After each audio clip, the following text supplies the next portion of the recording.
declare the meeting open. Welcome to meeting number 130 of the House of Commons Standing Committee on Public Accounts. Standing orders.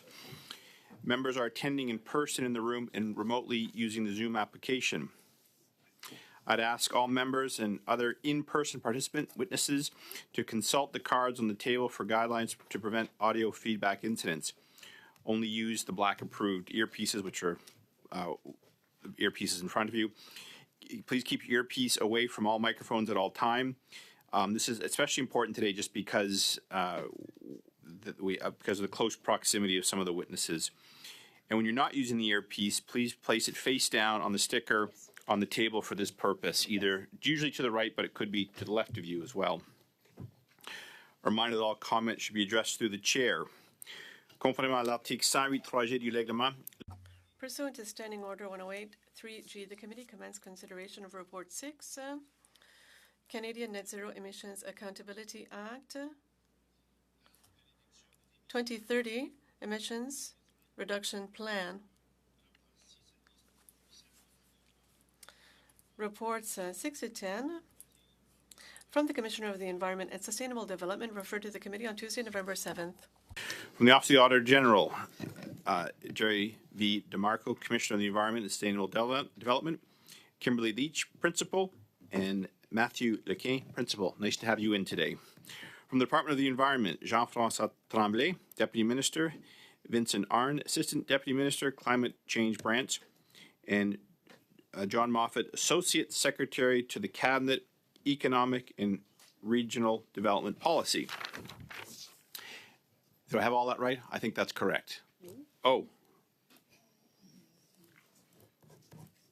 So Go ahead, yes. I'm John Moffat, Assistant Deputy Minister, Environment and Climate Change Canada. Okay. And my colleague from PCO is...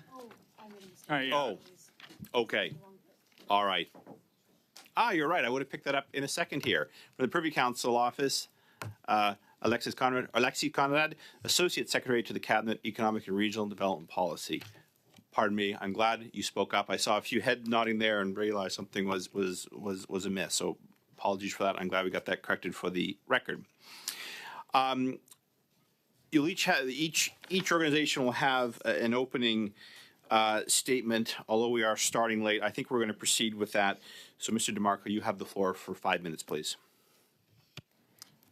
Thank you, Mr. Chair. We're happy to appear before your committee to discuss our November 2023 report on the 2030 Emissions Reduction Plan, which was developed by Environment and Climate Change Canada under the Canadian Net Zero Emissions Accountability Act. I would like to acknowledge that this hearing is taking place on the traditional unceded territory of the Algonquin and Anishinaabe people. With me today is Kimberly Leach, who was responsible for the audit. Also with me today is Mathieu Lequin, who was responsible for the 2024 Net Zero Accelerator audit, which I understand is also of interest to the committee. Emissions in Canada are higher today than when this country and the world first committed to fighting climate change at the United Nations Earth Summit more than 30 years ago. Plans have come and gone, and Canada has yet to meet any of its targets. Meanwhile, the need to reverse the trend on Canada's greenhouse gas emissions has grown only more pressing. This is not my first time sounding this alarm, and I will continue to do so until Canada turns the tide.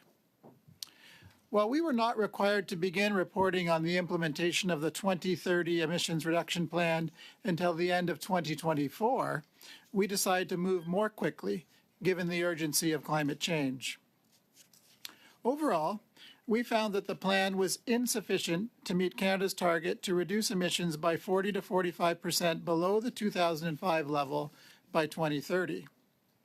We found that measures needed to meet the 2030 target were delayed by departments or were not prioritized for implementation.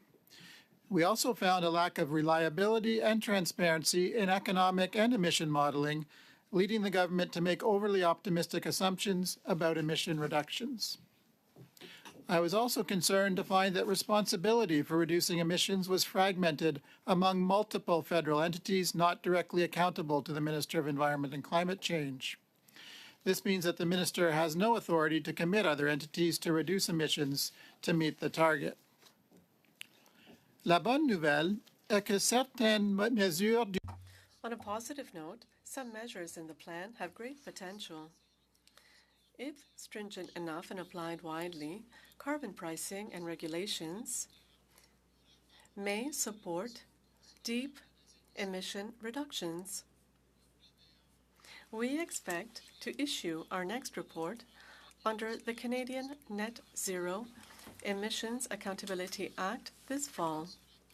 In it, we will assess government actions in 3 areas: implementing specific emission reduction measures, advancing our recommendations, and public reporting on progress.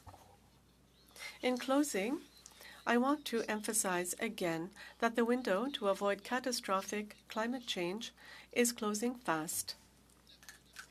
Intense forest fires, smoke-filled skies, heat waves, violent storms, and flooding are becoming more severe and frequent and affecting people all across Canada. Taking meaningful action to reduce emissions is the most impactful thing Canada can do to play its part in addressing the global climate emergency. Solutions exist, such as implementing effective fiscal and regulatory measures to reduce greenhouse gases. The problem is that available solutions are being implemented much too slowly. Mr. Chair, this concludes my opening statement. We would be pleased to answer any questions the committee might have. Thank you. Thank you once again. Mr. Tremblay, 5 minutes. Thank you, Mr. Chair, and I will try to be brief. Also Tremblay, I'm the Deputy Minister of Environment and Climate Change Canada. I'm pleased to be speaking with you today here on the Parliament Hill on the traditional unceded territory of the Algonquin and Anishinaabe Nation. I would like to thank the Commissioner for the report and for the quality of the report. I would also say that it's actually an important audit for us. As he mentioned, everyday Canadians are seeing growing impact of cost of climate change. I'm talking and thinking about people like firefighters, first responders, Indigenous peoples, and people in Western communities like Fort McMurray in Alberta and Fort Nelson in BC, who are asking themselves what kind of forest fire season they will get this year. This audit is important because it reiterates the urgency to act. It's also important because it provides even more transparency on the government's effort to reduce emissions. As the Commissioner pointed out, little time is left to achieve our goals by 2030. However, I would like to come back on some elements that I think are positive. The report was released before the ERP of last year. And if you look at the ERP for the first time, we have a report that is showing that we will exceed the old targets of 30% by 30, which was not the case, and we were far from there a few years ago. We will also exceed the 20% reduction by 2026. Furthermore, the 2024 National Inventory report indicates that Canadian emissions are continuing to drop. In 2002, emissions were at 44 million tons of greenhouse gas emissions below pre-pandemic. This is the lowest level ever since 25 years. Of course, if you eliminate the 2 years of COVID. Regardless of those progress, we agree that we have not a lot of time in front of us and that more effort is needed. Aujourd'hui, je veux donc réitérer au comité que... Today, I want to reiterate that my department is in favor with the report, whether it be what the Commissioner is suggesting, whether it be in transparency, quality of the report, actions, development and implementation of new regulation, reinforcement of existing regulations, or reinforcing our ability to model GHG emissions. So these are the points that I wanted to highlight. with my colleagues to answer any questions that the committee may have. Thank you. Thank you. Thank you very much. And last, Mr. Conrad, over to you for Merci, 5 Monsieur le minutes. Président. Je vous remercie beaucoup de me donner Thank you. Thank you for giving me the opportunity to appear before you today. I'd like to highlight as well that this is on the unceded territory of the Algonquin Anishinaabe. Sustainable development has a critical role under the Canadian Net Zero Emissions Accountability Act in examining and reporting on the government's implementations of emissions reduction actions. We very much appreciate the Commissioner's work and role on this important topic. We welcome the Commissioner's team's constructive engagement with the Privy Council Office throughout the audit. Privy Council Office is working to continuously improve our approach towards meeting Canada's climate objectives, and the Commissioner's work will help us do so. La loi canadienne sur la responsabilité en matière de carbone. The Canadian Net Zero Emissions Accountability Act sets out a regular cycle of climate planning, reporting, analysis, and transparency as Canada works towards its goal of net zero emissions. By design, this allows for continuous improvement in our efforts to meet Canada's climate objectives and execute on the requirements under the Act. This first audit provides a helpful baseline and important insights into the government's collective work in this area. Council Office, which I lead as Assistant Secretary, supports Cabinet consideration of climate and environmental policies. To better support that work, PCO created a Climate Secretariat in the spring of 2021. The Secretariat supports Cabinet consideration of climate policies. It also provides integrated analysis, advice, and reporting to senior leadership and to the Prime Minister and his office, and supports interdepartmental coordination of the government's actions to address climate change. L'une des recommandations de l'audit vise le BCP, une autre. One of the audit's recommendations is directed at PCO, and a second one is shared between PCO and Environment and Climate Change Canada. I'm pleased to report that we are on track to implement both recommendations. Those recommendations ask PCO to work with other federal entities to review the authorities, responsibilities, and leadership accountabilities relating to climate change mitigation. Based on its review, it should develop an action plan for changes needed to ensure that climate change mitigation is prioritized, and should make the action plan publicly available. En réponse à cette recommandation, le BCP est favorable à tenir. In response to the audit, PCO is supportive of a review to ensure that the authorities, responsibilities, and leadership accountabilities remain as effective as possible.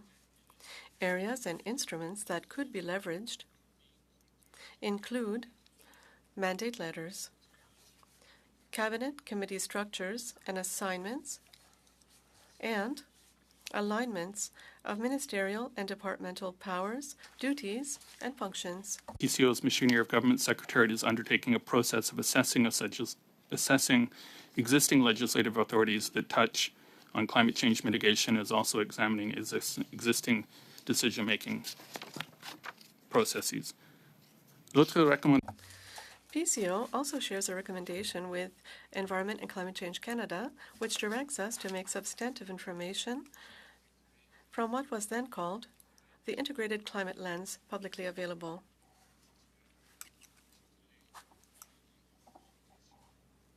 Under ETRIPLE's leadership and with PCO's support, Cabinet has recently adopted a new directive that requires departments to apply a climate, nature, and environment and economy lens to policy proposals that they bring to Cabinet or propose for funding. The lens aims to provide ministers with high-quality environmental information, as well as economic analysis to support the government's decision-making. Mr. Chair, tackling climate change is a priority for the government, and PCO has provided and continues to provide an important contribution towards this work. Our team brings officials together from across government to help find solutions to complex policy questions. Monsieur le Président, je vous remercie. Mr. Chair, thank you for your attention, and I look forward to your questions. Thank you. Merci à vous aussi. Thanks to you as well. We'll begin with Mr. Mazier. The first 4 questioners have 6 minutes each. You have 6 minutes, sir. Over to you. Thank you, Chair, and thank you for the witnesses coming out this afternoon. The Commissioner's report listed the Net Zero Accelerator Fund as a measure to meet the government's emissions reductions targets. Commissioner, has the government revealed to you what the internal emission reduction target is for the $8 billion Net Zero Accelerator Fund? Yes or no? So thank you for the question. We anticipate that there would be some questions regarding our new Net Zero Accelerator Initiative report, and Monsieur Lequin is here to address those questions. It was just a simple yes or no. Have you seen that? Yes. Yes. You have. Yes. So what is it? This is cabinet confident, so we cannot share this information. You have to ask the department. I can't hear him, Chair. Oh, sorry. So I'll move closer to the mic. So yes, we have seen the number, and this number is in it's cabinet confident. It's in the MC and TBS. So So you can't tell us what the $8 billion Net Zero Accelerator Fund is reducing by emissions because of cabinet confidence. so in the It's a report- secret? I'm sorry. Like, so who in cabinet, what department gave you that see. that letter? I said innovation, science, economic development. Okay. However, we noted in the report that in the ECCC modeling, the Net Zero Accelerator Initiative is expected to have a 19 to 20 megaton reduction in the. Okay, so Mr. Tremblay, my question is simple. What is the government's emission reduction target for specifically for the $8 billion Net Zero Accelerator Fund? I think the answer has to be, and the question has to be asked to my colleagues that I said. I'm sorry. So, Deputy Minister, your minister, in his mandate letter, actually states, and here I'll read it to you, support the Minister of Innovation and Science and in the implementation of the Net Zero Accelerator Initiative with the emphasis on ensuring that investments drive industrial transition and significant reductions in greenhouse gas emissions. That's in his mandate letter. And you can't tell me anything about the targets, internal targets for this fund for $8 billion. As it was said, there was numbers that were included in the ERP regarding exactly the functions and how it works for these programs. The accountability is with the Department of ISET. We're there to support them, but we're not there to speak on their behalf on their programs and the way they manage them. So it would be more appropriate for the departments of ISET to answer these questions.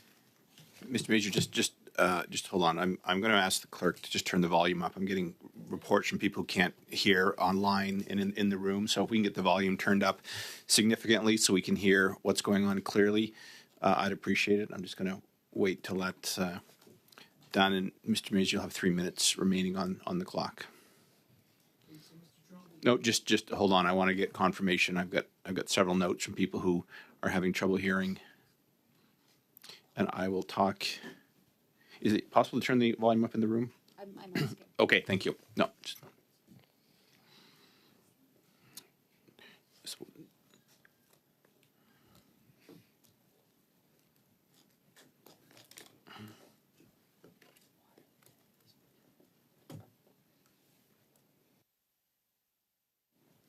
Just hold on. He is a deputy.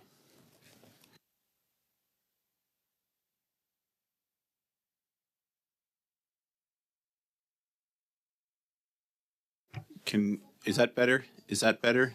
Is that better? Should we give it a go again? I can always hear you. It seems to be those down there. All right. Well, We'll try Mr. go ahead. Tremblay again. You have 3 minutes. So, Mr. Tremblay, do you know the target? The documents that were shared with the auditor are documents that they share. I didn't see those documents. I'm not the ones who participated in the collection of the comments. Do you know the target? I You don't know. So you're Not on- I I'll came go here back for to- I came here for an audit on something different, and you're raising an issue about the Net Zero Accelerator, which I think should be answered by my colleagues. Yes, so that on this, I'm glad you brought that up because this is report 6 that the commissioner did.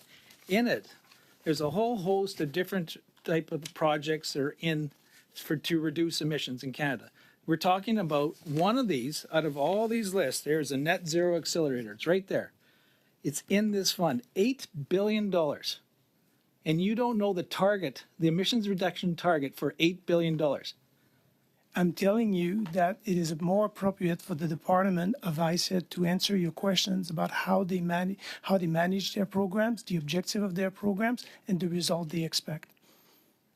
This is our accountability. You are the top official in Environment Climate Change Canada. It's responsible for emissions reductions, and you don't know the target.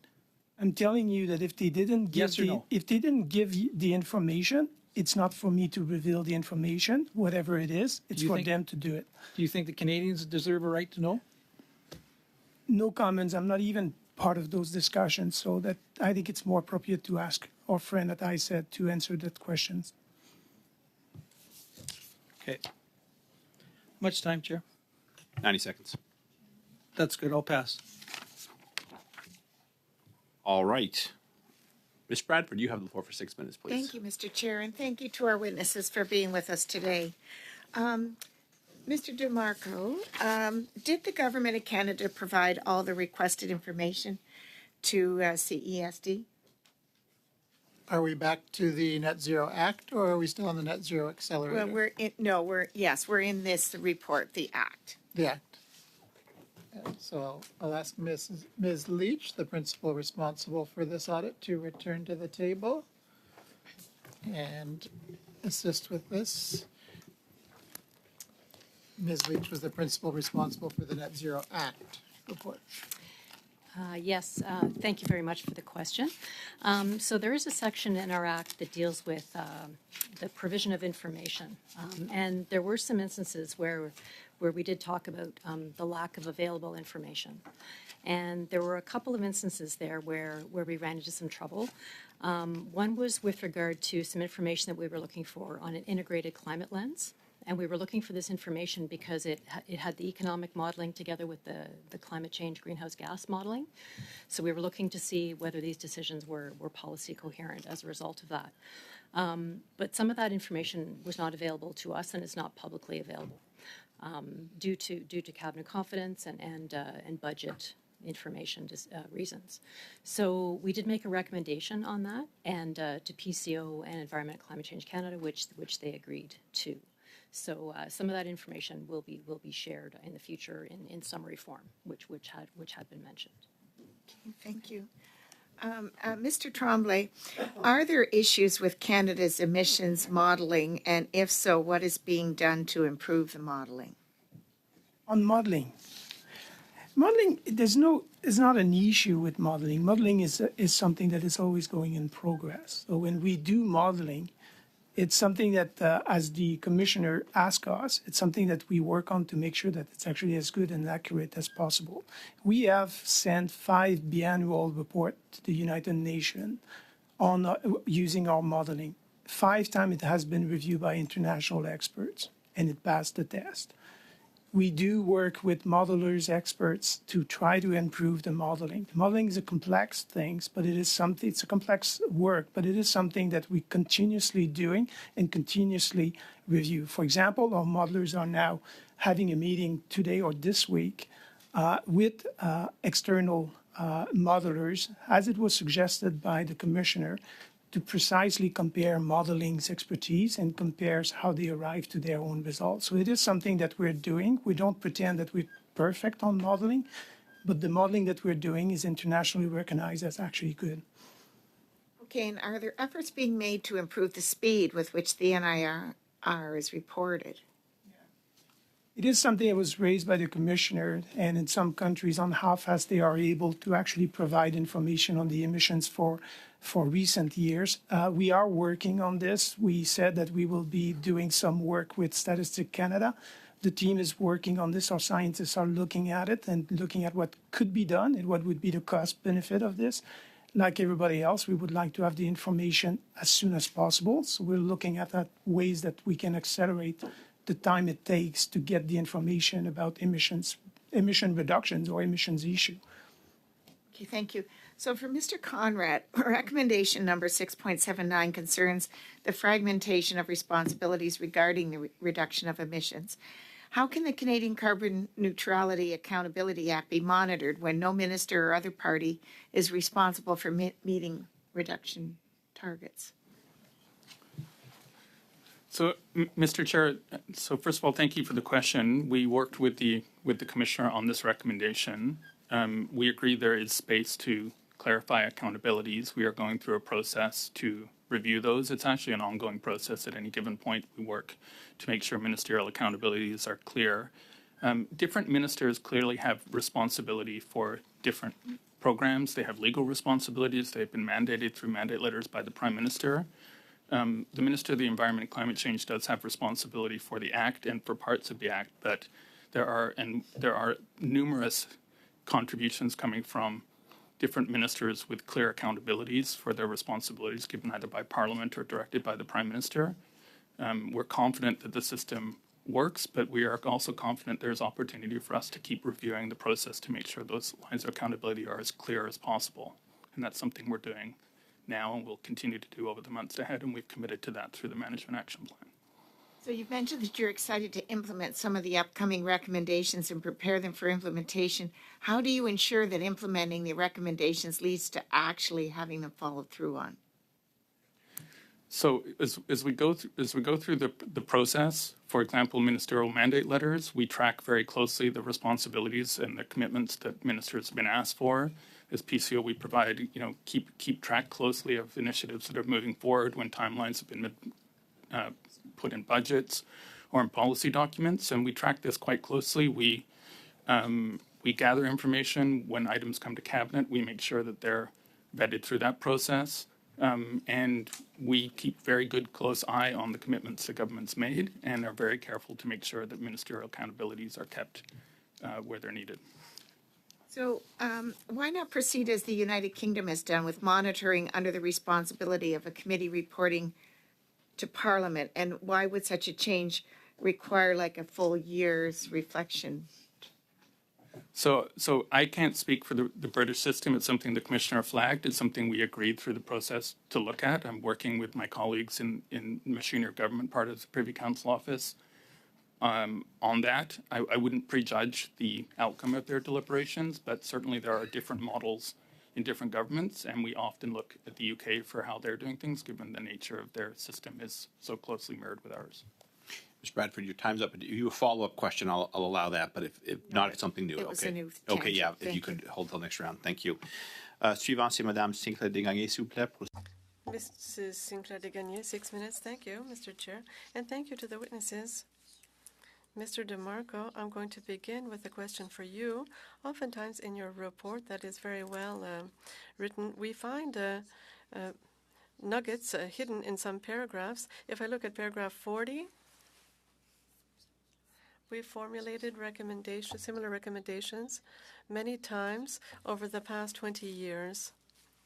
So the recommendations that you're making, report after report, you make these recommendations, similar ones, and you're observing that the department accepts the recommendations but doesn't follow up in a significant way. Could you give us an example? I'd like to hear you speak on this. Yes? So with modeling, for example, that we just spoke about, our office and our main director, Mrs. Leach, was part of many different audits over the past 2 decades. And the problem with modeling is that, for an example, there was a series of recommendations where the department accepted them, but we don't then see enough progress in order to improve the situation. Thank you. Thank you. Mr. Tremblay, Do you have any response to this? I mean, it's quite obvious that for 20 years now, similar recommendations have been made. The department says, oh, yes, yes, yes, but doesn't really do anything to remedy the problem. Are things going to change, or are you going to say yes, yes, yes? And then next year, we're going to have, again, similar recommendations and similar observations. Modeling is something that is constantly reviewed, as I was saying, every 2 years. We have to send a report to the UN. We report to our peers, and we began, and especially after the audit, we implemented a forum of experts, external experts. We compare the practices and the modeling. We've been doing that. We're going to continue. It doesn't mean that the model is perfect. We recognize that. And we are constantly trying to see how we can do things. And as I was saying earlier, all the accredited experts by UNFCCC, the UN, who looked at our modeling frameworks, found that it was passing the test, and so we are improving. It's a constant exercise for its continuous improvement, and we are improving consistently on the quality of our modeling. And so that is why you see changes year after year. Sometimes in the calculations is because we take into account new approaches and new information that's been provided. Thank you, but everything you've just said has been judged insufficient by another peer who is reporting, and that is the Commissioner to Sustainable Development, C034, the lack of reliability of projections of emissions. 37, we've noted that the peer review was insufficient. You say that you do this, but it's judged or deemed insufficient. So are you going to do more? We're going to continue to work hard and to make sure that the Commissioner at some point will agree with the efforts that we're making. He spoke about efforts, said that it's not sufficient. We continue to work, and we want to make sure that we're going to meet the highest standards, and I hope that at some point the Commissioner will agree with us. I'm going to control my own microphone. Thank you. Mr. DeMarco, do you think that at this rate you'll ever be in agreement with what Mr. Tremblay just said? Or do you believe that at the speed that changes are being made, that will never happen? So I would like to see them reach their objective, their target, and that they be able to improve their modeling. Am I sure that it's going to happen and that I will agree with the department? It's point of order if you want attention. I don't just look for random comments. Yes, I know you're anxious to get out. I'm looking for UC to, the bells are ringing for 30 minutes. Looking for UC to continue for another 20 before we suspend to vote. Do I have UC to continue? Yes, sir. Thank you. All right, I will watch the clock. And Mr. DeMarco, you're welcome to take it from the top if you like. You have time, and je vais ajouter le temps. Alors, en sommaire, on verra. So we will see. I'm not sure if I will agree or not. How about what's your confidence level? Is it good after these years? I haven't been confident up until now, so we'll see. I want to see a reduction year over year, a reduction of emissions aiming towards the targets. So we're focused on results, and we need to see results. Thank you. Mr. Tremblay, a quick question. Are you aware of the budget of your the department budget? 2.7 billion, I think. It depends. There's been some changes. Do you know how much Canada sent in 2022 in fossil fuel subsidies? 51.5 billion. Do you find that this scale is satisfactory? It's not up to me to judge.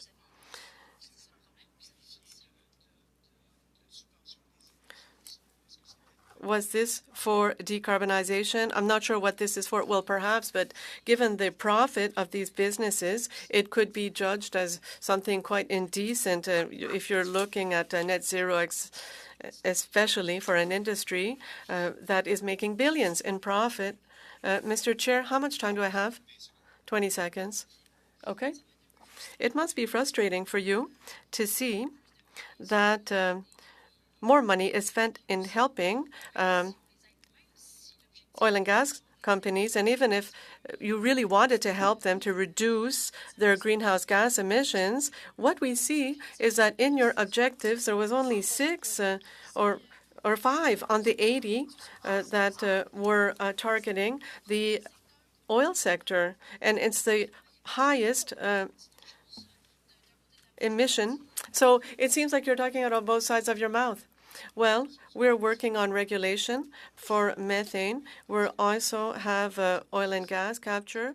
These are measures that are targeting the fossil fuel sector. And when we work on reducing greenhouse gas emissions, we have to work with the entire industry. Well, perhaps you're not working hard enough. It's Mr. Desjardins for 6 minutes, please. Thank you very much, Mr. Chair.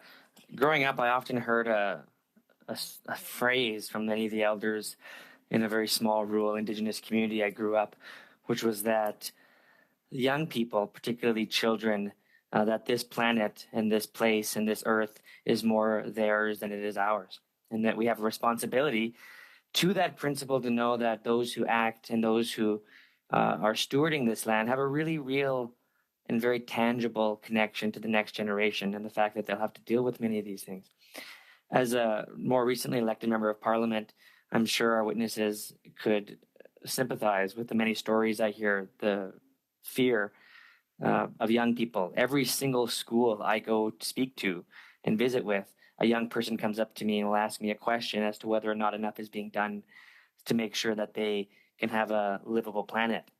That they fear that the smoke and wildfire that took over much of Canada last year will become the new norm, that the historic floods that we're seeing in some parts of the region, like we've seen in British Columbia, that destroyed our supply chains, could become the new norm, that the immensely dry conditions that threaten cities like Fort McMurray, Yellowknife, and albeit much of Edmonton will continue to get worse. It's a serious issue, and one that I think we owe young people the most credible answer to, even if that answer is one of failure. But I also do believe that these audits, and most particularly the audit presented today, makes clear where we are and where we need to go. I'm disappointed in a few facts. One, the report makes suggestions that we've had now 10 climate change mitigation plans since 1990, and Canada's current emissions are significantly higher than what they were in 1990. What we heard today, and what I mentioned by the members of the government, particularly Environment Canada, is that there is a lack of centralized authority. To the contest of the member from the Privy Council who said that they are the ones who act in the centralizing work of institutions, the audit makes clear that both in effect, but also in reality, we're not seeing any tangible changes. It's clear to me, and I think it's clear to Environment and Climate Change Canada, that projects in its own words that Canada is going to miss its target for reducing emissions. And again, these are the things we have to tell young people. In addition to this, in December of 2022, the department revised the emissions reduction it expected from the 2030 plan from achieving 36.4% below the 2005 level to 34%, missing the 2030 target by an even larger margin. This is, in my mind, the moving of goalposts, which don't seek to actually reduce emissions, but seek to try to prevent what would be a better level of accountability. In regard to the audit, it makes suggestion that only 45% of the measures in the plan had an implementation deadline. My question is to the audit team, what measures did not have an implementation deadline that are of most importance to actually achieving emissions reductions, please? Thank you for the question. Principal Leach will address that.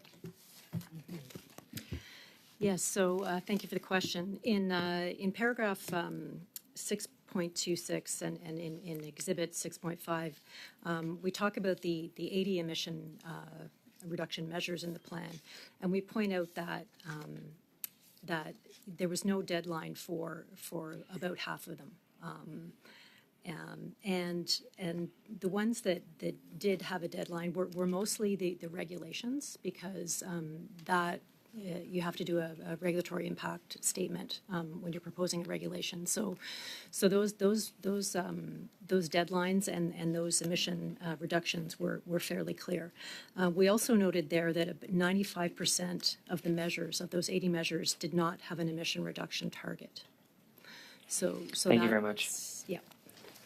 No, that's deeply disappointing and a bit disturbing to me that something as serious as climate change and the crisis that faces Canadians in drier conditions, well, albeit all over the globe, but the fact that we're now experiencing it, we're truly in an age of consequence.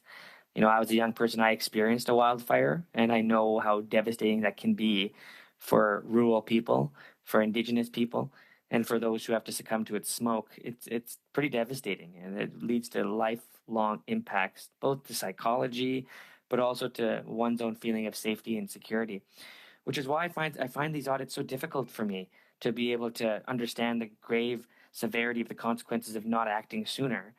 And I think this act, which is intended to provide some kind of clarity, to me speaks more of an agenda of political theater than it does to actually reduce emissions. You know, one part of the act, for example, does not require the minister to achieve targets, but simply explain why targets were not met. You know, that, to me, the fact that we had to write that in the act, that the minister would have these powers, speaks to just the lack of ingenuine nature that I think the act provides a framework for. To the Deputy Minister of Environment, what explanation do you have to young people in my riding and across Canada for the audit that you see here today, and what is, I think, a pretty glaring, I guess, litmus test for how far away we actually are from achieving a reality for Canadians, but most particularly to young Canadians who have to deal with these facts, hear that the audit has failed them, and what are your response to them? So first of all, I want to and thanks for your question. As a grandfather, I have the same questions. I'm asking the same questions on how I would approach those issues. Let's come back on a few things. I didn't say that the targets have changed or commitment in the targets for 2030 is still the same. The second thing is on the... The department said that. Sorry, if I can respond. The department revised the emission reductions. No, what the 34 and the 36%, what you have there is information that based on modeling and on the existing measures that are in place and measures that are being implemented, we assess that we will be at 36.2%, which means that we still need to do more to get 40 to 45. But we never said that we don't want 40, 45. So that's something to change. The other thing I would tell you on this is we have since 1990, and all the efforts that were made by different governments, decreased the carbon intensity of the economy. But it took really too much time to arrive to the tipping point where the emissions were reducing themselves, because the economy, as you know, go up, the population goes up, and even if you go with less intensity, you end up with more emissions. We've turned that curve for the first time. What you have in reality in 2022, it's a reduction. You're seeing a reductions in the emissions. Thank you, and that's Mr. what you've been saying, and that's what we're seeing. Thank you. I'm sure we'll come back to this. I do want to get two others in before we suspend. Mr. Major, you have the floor for 5 minutes, please. Thank you, Chair. Mr. Trombley, the government gave away $700 million to a company by the name of PowerCo through the Net Zero Accelerator Fund. PowerCo is owned by Volkswagen Group, a German company that made over $476 billion, that's with a B, $476 billion in revenue last year. How many emissions are supposed to be reduced directly from the $700 million handout? I don't have the information, and that's a question to ask the people who manage the programs, as I told you before. You are the Deputy Minister of Environment? I am the Deputy Minister of Environment, but I'm not responsible for all programs that are managed under the federal government. So who is responsible? the Deputy Minister of ICED is the one who should answer your questions about the agreements they have with this business and why it's not convenient. It's actually, Order, order. Mr. Major, you have 4 minutes.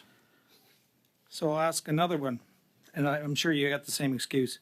The government gave away $61 million to a company by the name of Pratt & Whitney through their Net Zero Accelerator Fund. Pratt & Whitney is owned by RTX, an American company worth over $190 billion.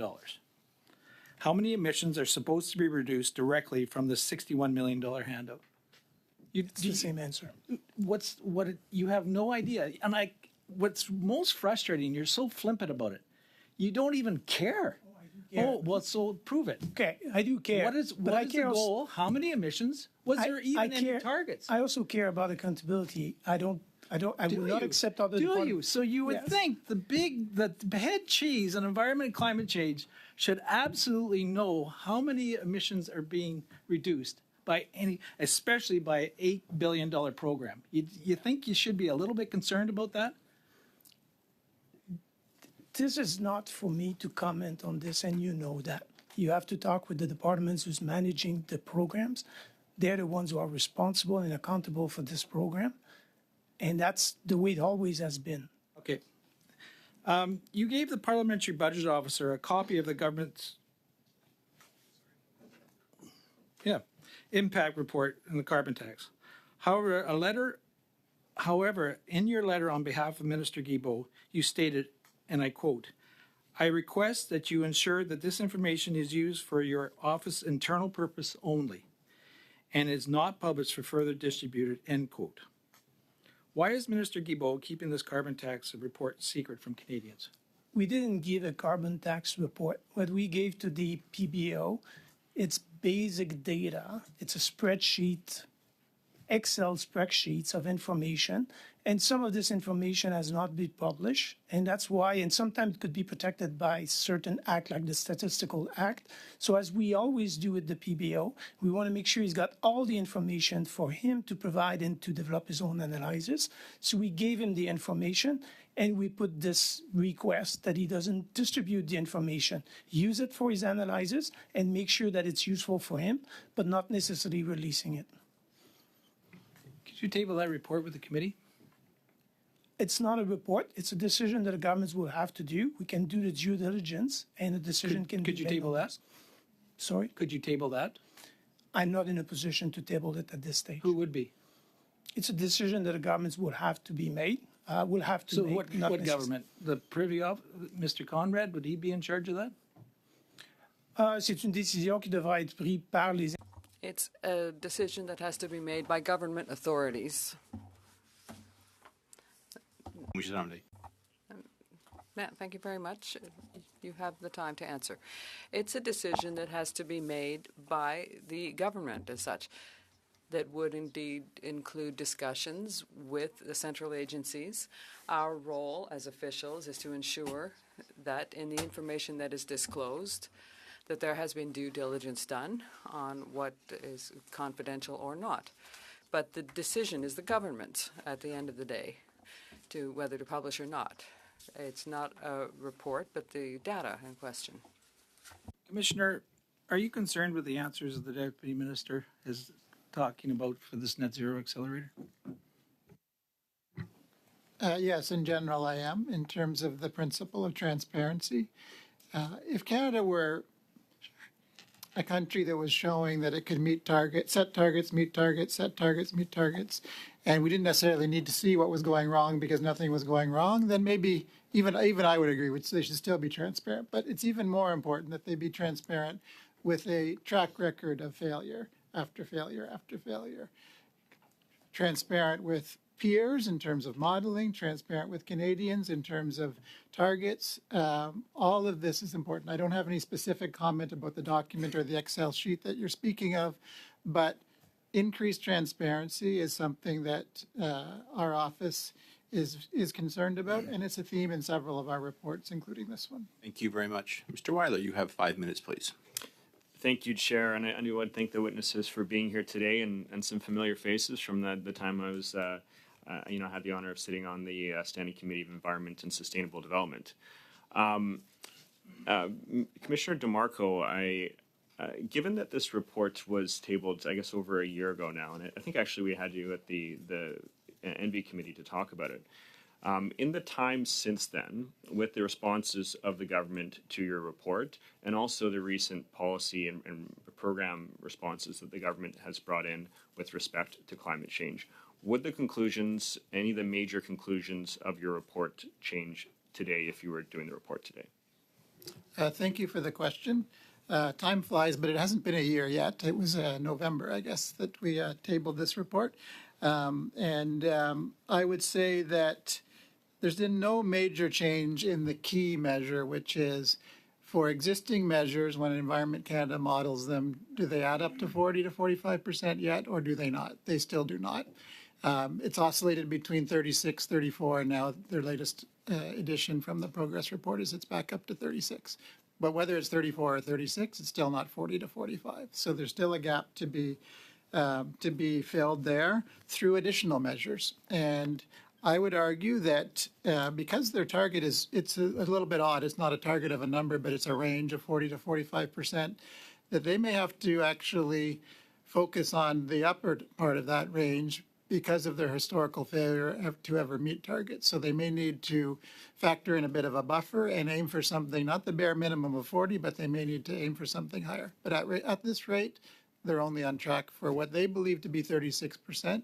We actually believe that there's overly optimistic assumptions in that, and it's actually something lower than 36%. And Commissioner, if you had to put your finger on one measure or one area that should be the priority for the government to act on to reduce emissions, what area would that be?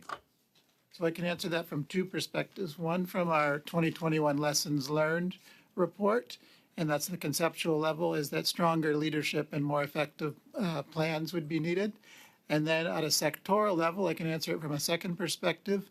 Canada really needs to get a handle on oil and gas and transportation. Together, they account for more than 50% of total emissions. Well, thank you for that. I know there are a number of regulations with respect to the transportation sector with zero emissions vehicles, mandate or availability standard being chief among them. But I think you're pointing to a measure that has long been worked on but hasn't been completed yet, which is the cap on emissions from the oil and gas sector. So I do want to put that question to the to officials from Environment and Climate Change Canada. Could you provide this committee with an update on where the cap on emissions from the oil and gas sector is in the process of regulatory development? Sure, I can respond. So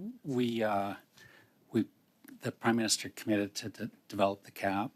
We put out a discussion paper on different approaches. We then put out a regulatory framework, and the minister is committed to publish a draft of the regulations. So as you know, these regulations always have to be published twice in draft form and then in final form. And the minister is committed to publish the draft regulations this fall for comment.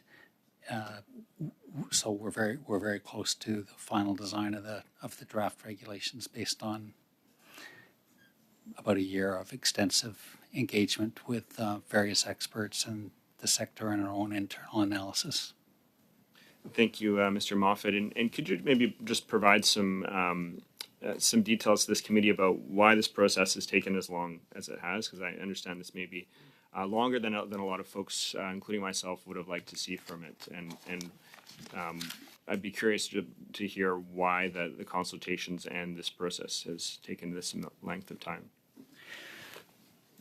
So I know we've seen commentary from the commissioner and others about the length of time to develop regulations. And while I think the government would, and as my colleague, the Deputy Minister, has acknowledged, there is urgency to address climate change, I take serious issue with any allegation or assertion that the speed at which we've developed these regulations has been slower than usual or slower than could be expected. In fact, for a regulation of this magnitude, I think we're moving considerably faster than would have been the case if you look at kind of the normal pace at which we develop regulations of this kind. As I said, we've moved from a general commitment to a discussion paper to a regulatory framework to draft regulations in the pace of a couple of years, which is faster than has been our track record for many, many different kinds of regulations. And we regulate air, water, soil, greenhouse gas. The last thing I'll say about this is that while one metric of success in terms of a regulation is how fast we get it out, I think equally important is having ensuring that we have a well-informed, well-designed regulation that can stand the test of time. And, Thank you. That's our goal. Thank you very much. I'm going to suspend the meeting now for votes, and I'll bring it back into order right after those votes, and we'll continue with Madame Secrétaire Gagné. This meeting is suspended.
Call this meeting back into session. Just to update everyone, we'll have about another 15 minutes of questions, at which point I will excuse the witnesses, thank and excuse witnesses, and there is just some very brief business to conduct, which will be neither controversial nor lengthy. Madame Sinclair Desgagnés, vous avez 2 minutes. You have 2.5 minutes, Madame Sinclair Desgagnés. Thank you, Mr. Chairman. I would like to ask Mr. Conrad a question. I would like you to have appeared without speaking. At 6.8 of the report,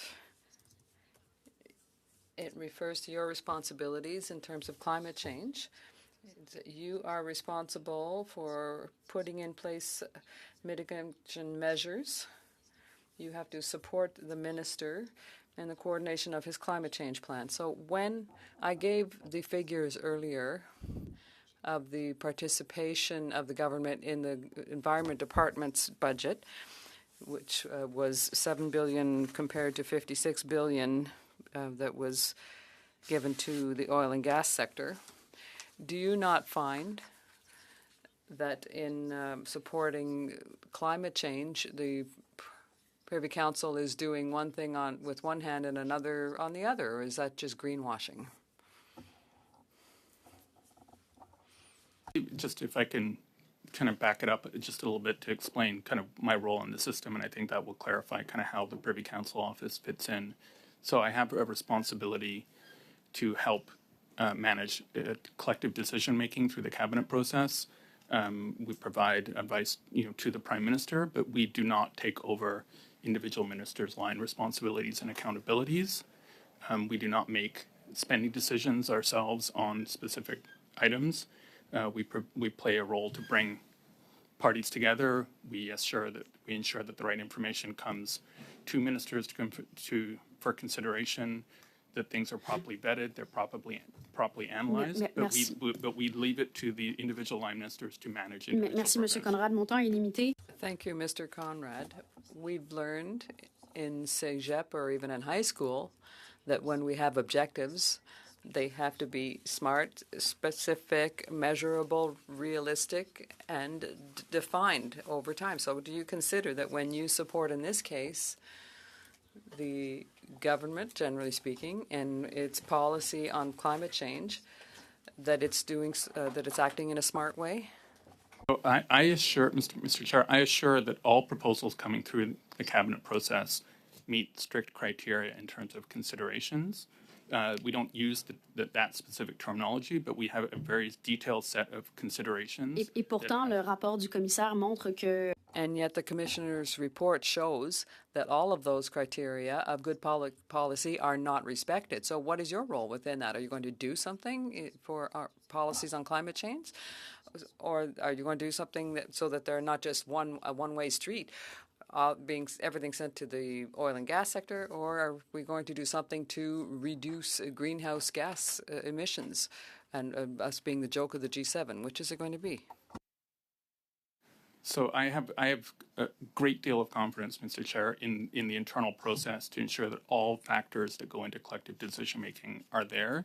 The report of the commissioner, which I respect and we have agreed with the recommendations, is about us trying to improve our processes and bring greater clarity on accountabilities. And we have moved forward with an integrated climate lens, which is something that's part of a cabinet directive that has been publicly released. And we're committed to being transparent on the results of that work, and I have a great deal of confidence that we are on the right track, and we will use the report and the recommendations of the commissioner to help improve our processes. Et voilà, merci beaucoup. Suivant. Thank you very much. Next, we have the NDP. Will it be you, Ms. Barron? Lisa Marie Baron. You have 2 minutes and 30 seconds. Thank you, Chair. And thank you to the witnesses. I'm happy to be here and covering for my colleague. Now, my time is short, so I want to make sure I get some questions in here. First and foremost, there's some benefits to coming in from somebody who's not a regular member to be able to see things more from a bird's eye view and to be able to figure out, what are the most important questions that I'm hearing from Canadians. And one thing that is being brought to my attention is, despite the fact that we are clearly in a climate emergency, that we are feeling the impacts. I'm from Vancouver Island. My riding is Nanaimo Ladysmith, and we've seen firsthand the impacts of the wildfires, the impacts of flooding, the heat dome that hit us. People in my riding are paying attention to the fact that we are in a climate crisis. Now, we need to see federal action from all departments. And one thing that I'm being asked about is the fact that, okay, we have the Minister of Environment, but why are we not getting all departments to have front of mind a priority of addressing the climate crisis? This isn't just the Environment Minister's job. This is the Housing Minister. This is the Fisheries Minister. This is the Health Minister. This is everybody's job to make sure that we're all moving in the right direction. And so I think my question to the Commissioner, perhaps, is the best person to answer, is what would his suggestion be to see a government that's taking this as serious as it needs to be, and to see that that comprehensive response being taken rather than a patchwork approach that's currently being taken? Yes, I'll take, in answering that question, I'll take us back to perhaps my first appearance before this committee a couple of years ago, the Lessons Learned on Climate Change report from our office in 2021. Lesson number 1, stronger leadership and coordination are needed to drive progress toward climate commitments. So we've had a fragmented approach now for 30 years in Canada without good results. Our emissions are considerably higher now than when we started this endeavor. So continuing to do the same thing but expecting different results is not a good approach. So I think somewhat inadvertently, some of the responses you've heard from the departments today have reinforced our point that continued siloed approaches do not work. At least that's in the experience on climate and perhaps on biodiversity as well in Canada. So a stronger leadership and coordination, that's the reason we made it lesson number 1 in that report from 2021. And we're yet to see that tangibly occurring in Canada with respect to climate change. There's still a fragmented approach, a not my department approach, a siloed approach. If you have a brief question, go ahead. Thank you. Thank you, Chair. My final question perhaps will be to the Deputy Minister of Environment, Tremblay. Can you please share, and perhaps you can follow up in writing if we don't have time today, around the assertion that certain First Nation representatives are saying that the 2030 plan did not take into account the standards of the United Nations Declaration on the Rights of Indigenous People, when we know Indigenous people have been stewards of the land since time immemorial. Any comment on that? Thank you, Mr. President, for the question. The development of the emission reduction plan stems from the requirements of the Canadian Net Zero Emissions Accountability Act, which requires that the Government of Canada engages with provinces and territories, but also Indigenous partners. As part of the emission reduction plan, there actually is an annex specifically dedicated to all three distinction-based groups, providing input. That being said, we recognize we have to do better. But on that front, the emission reduction plan does take into and reflect submissions from Indigenous partners. Thank you very much. Next is Mr. Stewart for 5 minutes, please. Thank you, Mr. Chair. First of all, a question to Mr. Conrad. The government is claiming the emission reduction target of their $8 billion net zero accelerator fund is, and I quote, protected under cabinet confidence, seeing as your role is with the Privy Council's office. Can you explain why? So, Mr. Chair, if the question is like, why are we protecting cabinet confidence? It's a legal requirement. So, excuse me, that's not the question. I'm asking why we protect information that should be public under cabinet confidence on this file in particular, the Net Zero Accelerator Fund. So I can't speak to the specific program. I can speak in general that we do not have specific rules for release of different programs. We apply. Can anybody from the Privy Council speak to this issue? So I can speak to the cabinet confidence issue. Yeah, that's not what I'm asking. Sorry, no, no, no. That's enough. That's enough. It's my floor now, not yours. My next statement I'm going to make is, why would cabinet choose to conceal under a shroud of secrecy their own target, public information, from the taxpayer? So I'm going to go ahead and ask over here to Jean-Francois Tremblay, Deputy Minister, Department of the Environment. You said earlier that you can't release the information. Is it that you can't release it or you won't release it? Those are two different things. Just the answer, can't or won't. If you refer to the, just need specificity. If you refer to the information that they said was under cabinet secrecy, cabinet confidentiality, I can't release it if it's under cabinet confidentiality. Okay, so it's can't then. So I have another piece of paper here from the Parliamentary Budget Officer, where you, on behalf of Honourable Stephen Guilbeault, Minister of Environment and Climate Change, you put a gag order on Mr. Yves Giroux, the PBO officer, and you said, I request you to ensure that this information is used for your office's internal purposes only and is not published or further distributed. So that is your signature on this. You're gagging the Parliamentary Budget Officer on behalf of your minister. So if the answer is can't rather than won't at this point, so who instructed you that you couldn't release it? Okay, just a few things. One question. No, but you have the right to ask the questions you want, but you're not going to gag me. I should be able to answer. Oh, I'm not trying to gag you. I'm asking questions. Yes. No, hold on. I want to point out something. Mr. Chair, it's important.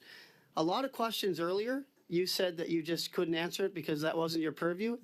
I expect an answer. Yes, I'm answering.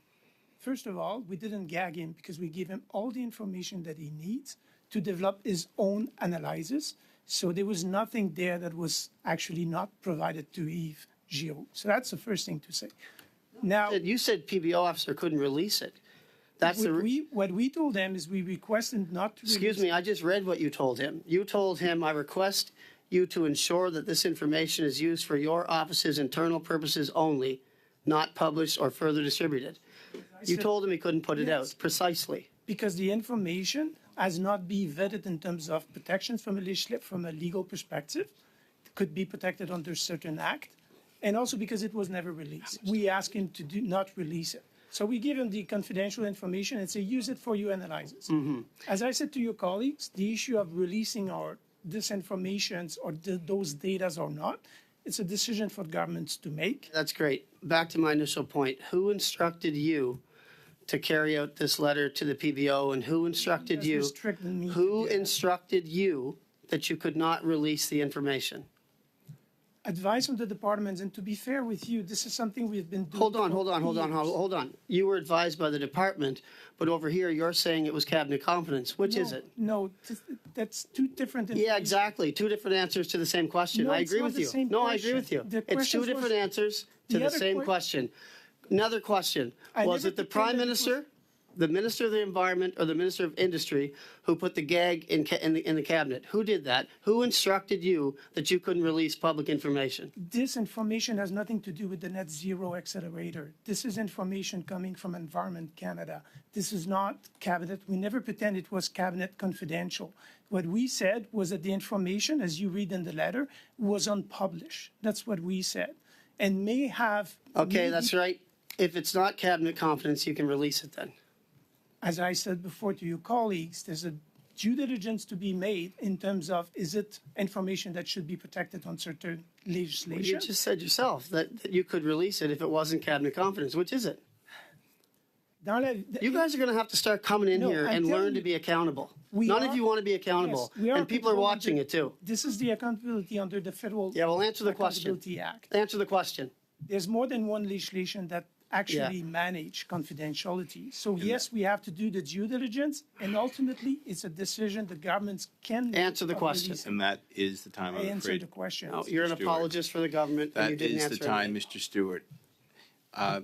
Up next is Mr. Morris, one of the government members. Well, Ms. Khalid. I was going to reference that Ms. Khalid has graciously. Thank you very much, Mr. Chair. I would like to cede my time to Mr. Morrissey. Thank you.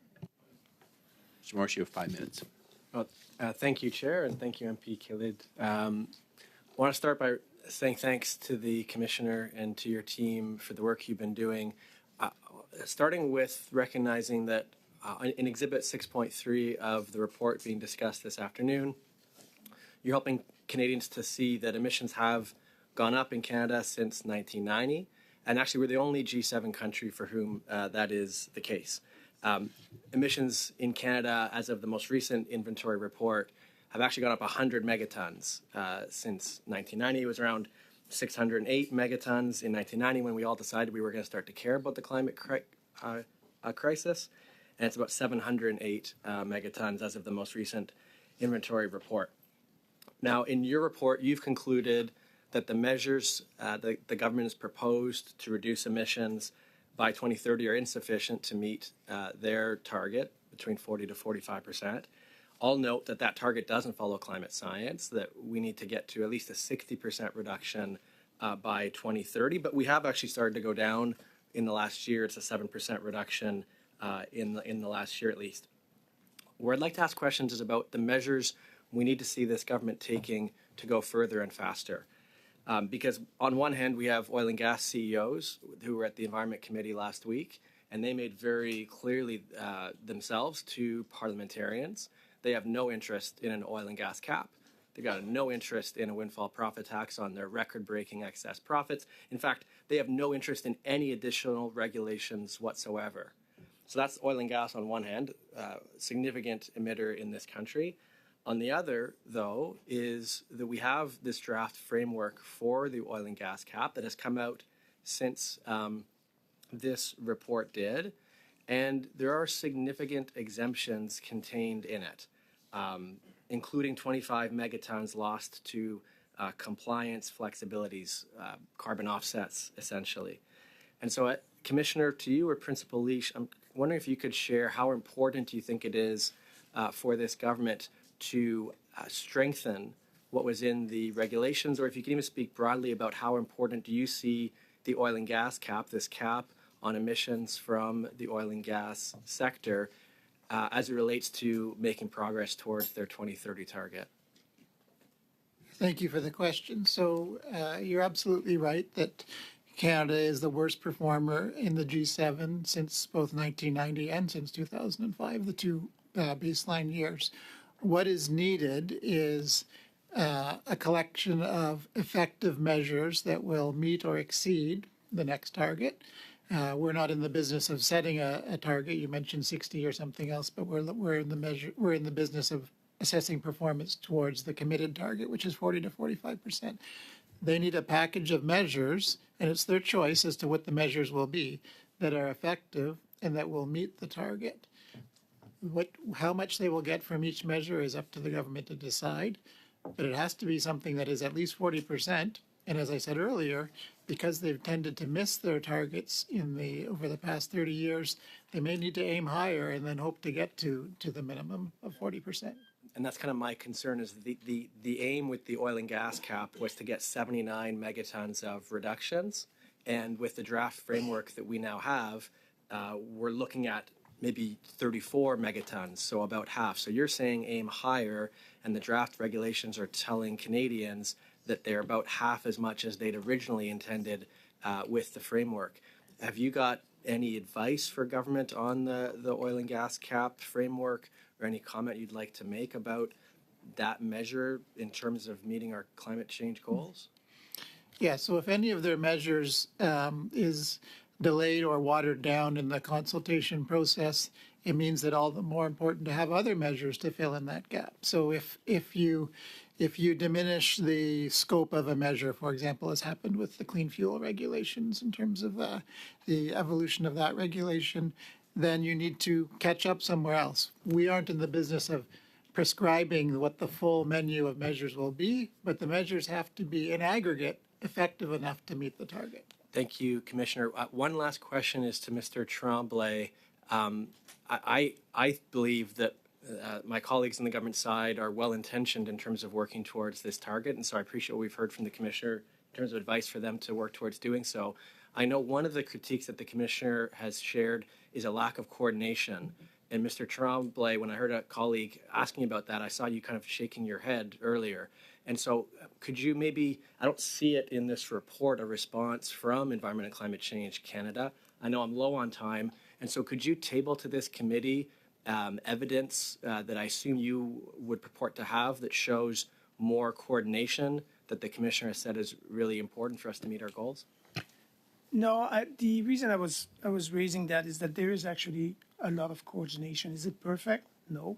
This is a complex issue that everybody is responsible. Sorry, I apologize to interrupt. I just expect to be cut off very soon. I'd ask, can you table, I understand your position, yeah. Can you table some evidence to the committee that demonstrates that what you're saying is the case? We can respond by writing with some of the coordination that exists. Yes. I'd appreciate that. Thank you so much. Thank you all very much.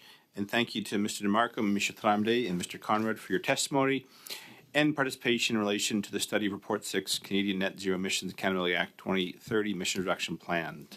I will excuse you, please. We're going to continue with some little business here, but I'm not going to recess. I'll just thank you again and excuse you. And any information can be submitted to the clerk. And committee members, before we adjourn, a budget was distributed yesterday by the clerk in regard to our study on Report 6, Sustainable Development Technology Canada. I'm just looking for agreement to adopt the budget in the amount of $2,000. If I could just get yays, head nods, yes, I'm seeing no dissent, that is passed. We'll see you back here Thursday for that Report 6 study. This meeting is adjourned.